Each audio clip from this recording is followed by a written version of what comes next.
లంచ్లోకి fry చేసిన కర్రీలోకి ఏదైనా రసం ఉంటే బాగుండేది అనుకునే వాళ్ళైతే ఖచ్చితంగా కామెంట్ చేయండి, అలాగే లైక్ చేయండి.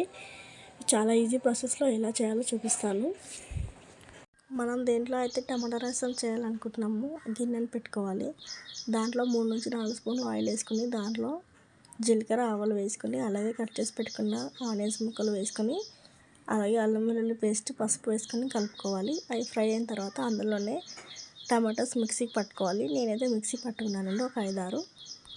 అలా టమాటాలని కట్ చేసి మిక్సీకి వేయడం వల్ల ఎలాంటి తొక్కలు అనేవి ఉండవు. మొత్తం జ్యూసీ లాగా అవుతుంది కదా, అప్పుడు ఈజీగా తినేయచ్చు. ఇప్పుడు ఆనియన్స్ ఫ్రై అయిన తర్వాత అందులోనే టమాటా ప్యూరీని వేసుకుని కలుపుకోవాలి. తర్వాత మనకు ఎంత కావాల్సినంత వాటర్ యాడ్ చేసుకొని కొద్దిసేపు మరగనివ్వాలి. తర్వాత టేస్ట్కి సరిపడా కారం యాడ్ చేసుకోవాలి. అందులోనే టేస్ట్కి తగ్గట్టు ఉప్పు వేసుకోవాలి. వేసుకొని ఒకసారి అలా కలిపేసుకోవాలి.